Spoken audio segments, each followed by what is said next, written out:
സമയമായല്ലോ. വന്ന ആളിലൊക്കെ പോവാവോ? ഞാൻ വീടാന്തരം നടന്ന് കുറെ ആളിനെ സംഘടിപ്പിച്ചതാ.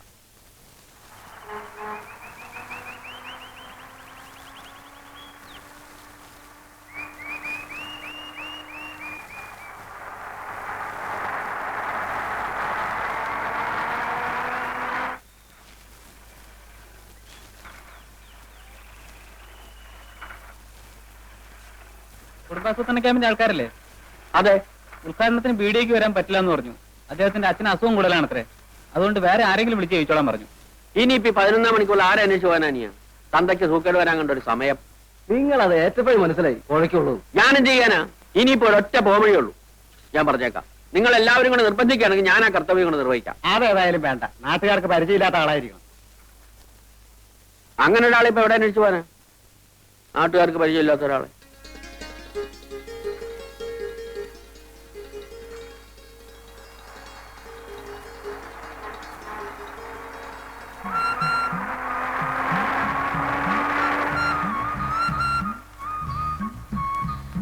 ഈ വില്ലേജ് ഓഫീസിലേക്കുള്ള വഴി ഏതാ?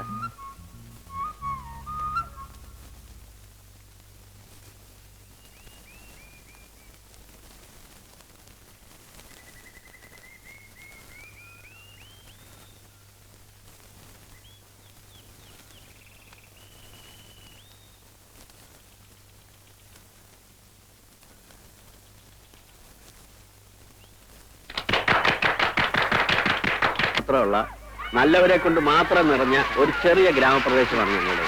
സാർ ഒന്നുകൊണ്ട് കുട്ടികൾ നിശബ്ദരായിരിക്കൂ. കുട്ടികൾ ഇങ്ങോട്ട് കയറിക്കോ. ഇവിടെ ഇരിക്കാം.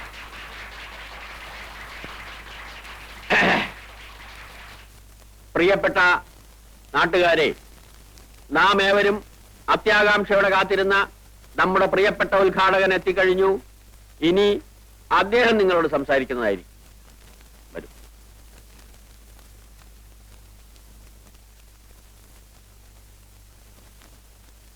പ്രിയപ്പെട്ട സഹോദരന്മാരെ, സഹോദരികളെ, നിങ്ങൾക്ക് നമസ്കാരം. ഈ കുടുംബം എന്ന് പറയുന്നതാണല്ലോ കുടുംബാസൂത്രണത്തിന്റെ ഇത്. അപ്പൊ ഒരു കുടുംബത്തിൽ ഒരു കുടുംബനാഥൻ, കുടുംബനാഥ, ബാക്കിയുള്ള അങ്ങനെ. അപ്പോ കുടുംബം എന്ന് പറഞ്ഞാൽ അങ്ങനെ ഇരിക്കുന്ന ആ സന്ദർഭത്തിൽ കുടുംബത്തിൻ്റെതായിട്ടുള്ള ഒരു സൂത്രമാണ് ഈ കുടുംബാസൂത്രണം.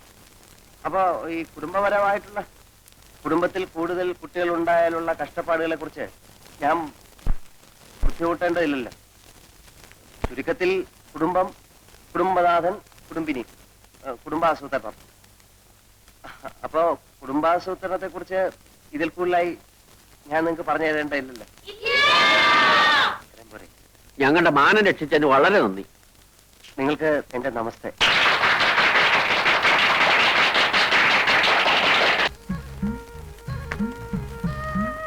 ണ്ടോ? ആ ഉണ്ട്.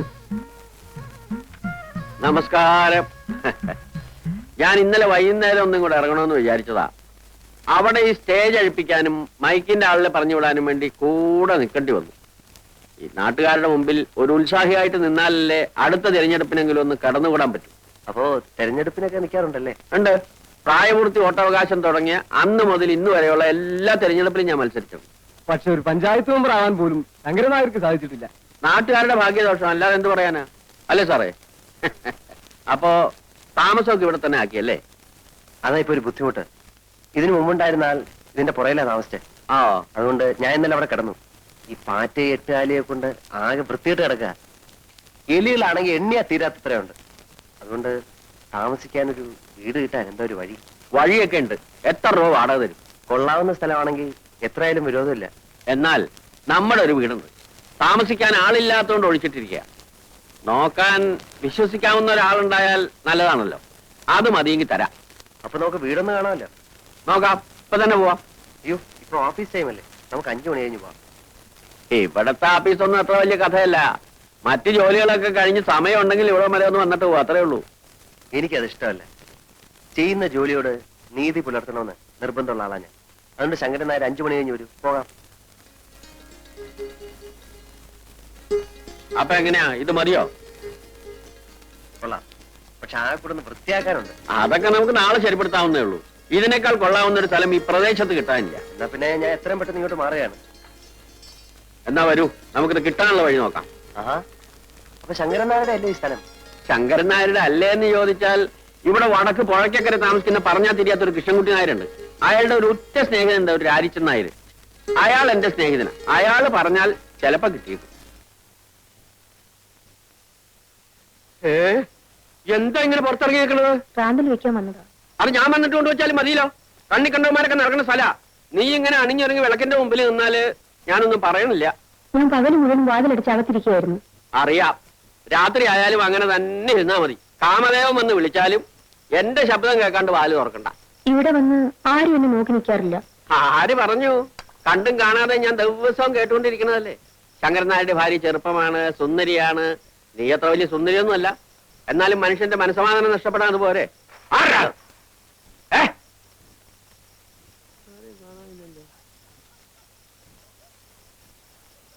ചിലപ്പോ എനിക്ക് തോന്നിയതായിരിക്കും.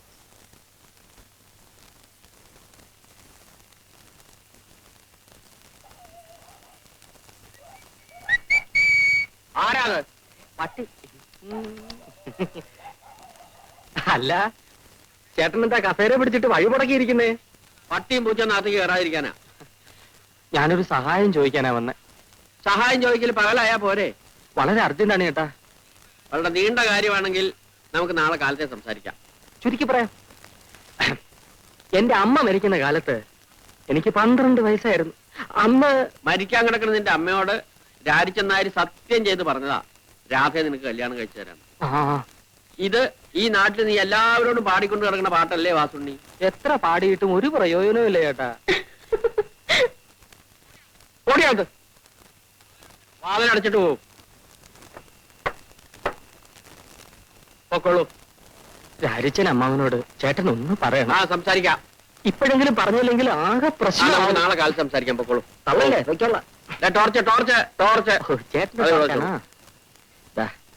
രാവിലെ തൊട്ട് വൈകുന്നേരം വരെ ആ പാവം മനുഷ്യ സ്ത്രീയെ പൂട്ടിയിടും. വയസ്സ് കാലത്തൊരു ചെറുപ്പക്കാരിയെ കല്യാണം കഴിച്ച് ബാക്കിയുള്ള ആണുങ്ങൾക്ക് ഈ പറമ്പ് കാലി കുത്തി. നേരെ രാരിച്ചൻ നായരെ, രാരിച്ചൻ നായരെ, എന്താ? ഒന്ന് ഇങ്ങോട്ട് വരൂ. ഞാൻ പാടത്തേക്ക് പോവുക. അവിടെ കൂലിക്കാര് പണിയെടുക്കുന്നുണ്ട്. ഒന്ന് വന്നിട്ട് പോവും. ഒന്നും കൂടെ കയറി വരും. ഒരു കാര്യം പറയാനാ. എന്നെ ഒന്ന് തുറന്നു വിടും. തുറന്നു വിടുക? ആ, ഇവിടത്തെ ആ കുരൂരുത്തം കെട്ടോളും നിങ്ങളുടെ അനന്തരവും വാസുണ്ണിയും കൂടെ ഇന്നലെ രാത്രി എന്നെ അതിനകത്തിട്ട് പൂട്ടിയിട്ട് ഒളിച്ചോടി പോയി. ആ, എന്റെ അനന്തരവൻ വാസുണ്ണി നിങ്ങളുടെ ഭാര്യയെ കൊണ്ടുപോയെന്നു? ശങ്കരനായരെ, ഞാൻ സത്യം പറയാമല്ലോ, എന്റെ അനന്തരവനായതുകൊണ്ട് പറയല്ല, അവൻ വളരെ നല്ലവനാണ്. നിങ്ങളുടെ ഭാര്യയെ അവൻ പൊന്നുപോലെ നോക്കിക്കൊടുത്തു. അതൊക്കെ ഇരിക്കട്ടെ. നാട്ടുകാർ അറിയുന്നതിന് മുമ്പ് എന്നെ ഒന്ന് തുറന്നു വിടും. ഗുരുവായൂരപ്പാ, എന്റെ ബാക്കിയുള്ള പെൺകുട്ടികൾ വലുതാകുന്നതിന് മുമ്പേ വാസുണ്ണിയെ നീ ഒരു കര പറ്റിച്ചല്ലോ. ഇനി ഈ വിളി കേൾക്കണ്ടല്ലോ. എവിടെ?